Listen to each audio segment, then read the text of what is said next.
Hello, good afternoon, and thank you all for joining. You're watching the Newsroom Guyana, and I am Isanella Patoa. And this is the afternoon news briefing. Here is a look at some of the stories that we're tracking today. President Dr. Irfan Ali announced today some changes to permanent secretaries in various government ministries and also appointed two new persons at the Ministry of Legal Affairs and the Ministry of Local Government and Regional Development. The newsroom understands that Adele Cole Clark was appointed as the permanent secretary in the Ministry of Legal Affairs, while Miguel Chu Kang was announced as the permanent secretary of the Ministry of Local Government and Regional Development.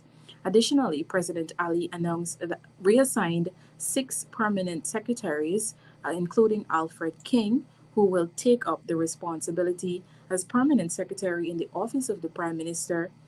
King was the permanent secretary or PS of the Ministry of Education.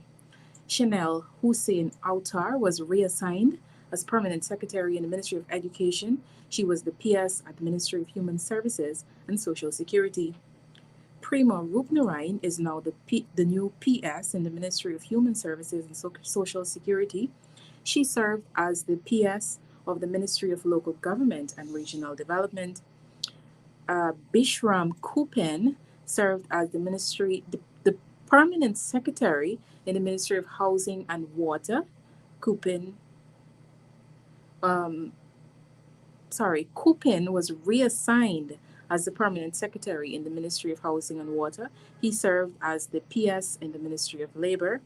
Andre Ali, who was the PS in the Ministry of Housing and Water, is now the new PS in the Ministry of Home Affairs. And May Toussaint Jr. Thomas, who was the PS at the Ministry of Home Affairs, is now being reassigned to the as the PS in the Ministry of Labor. We tell you now that Ashley Singh, the 17-year-old girl who was shot and killed during the Long Creek Suicide Linden Highway murder suicide, was shot multiple times about her body. This is according to an autopsy, and she along with her partner, 26-year-old Ajay Budan, uh, who then took his life after he shot her. The girl's family believes that the shooting was premeditated, given the fact that she was shot multiple times about her body, and Ashley and Budan, who is a farmer from Long Creek, were in an 8-month old relationship.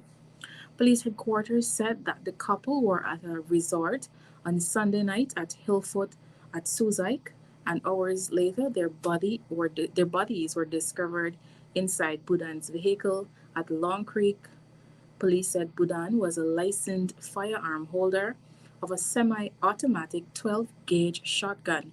That weapon was found alongside his body, and this incident has left Ashley's family puzzled and looking for answers. Her father, Ron Singh, told the newsroom that while Budan would frequent their Suzaik house, he and his wife were not aware of any issues that the young couple had. The morning of the incident, the girl's father said they woke up to find she was missing, and after calling and messaging her multiple times, they didn't receive an answer, but they did receive the shocking news that she was involved in the shooting and that she was killed. We tell you now that the government wants to establish all in one centers, and this will be called the Hope and Justice Centers across the country. And the Attorney General and the Minister of Legal Affairs, Anil Nandlal, Senior Counsel, says that these centers will be built first in regions 1, 3, and 4.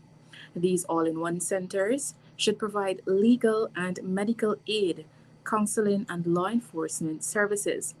Temporary accommodation could also be provided to victims of domestic abuse.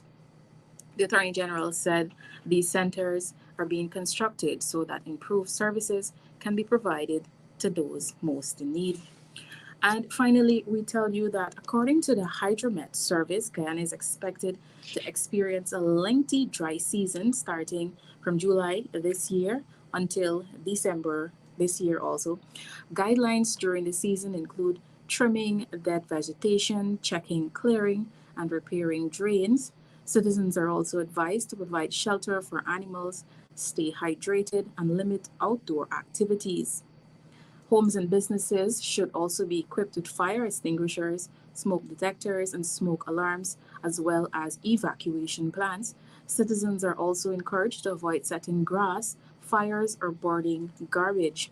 If you do, please ensure that these fires are monitored since they can get out of hand very quickly and spread. Citizens are also encouraged to minimize water waste and cooperate with relevant authorities. The Guyana Fire Service and said firefighters and EMTs are prepared and ready to respond to any emergency.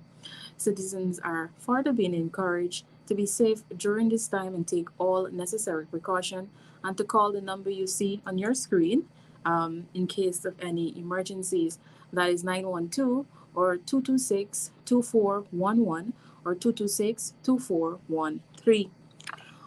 Also, the Vice President, Dr. Bharat Jagdeo, held a press conference this afternoon and discussed multiple current issues. And we'll tell you more about this later on this evening, as well as in the news tonight on E1, Sky TV, NTN, and Thursday TV in Bartica. I am Isanella Pato. Thank you all for joining in. We hope that you have a safe rest of the evening, and we'll see you back here tomorrow.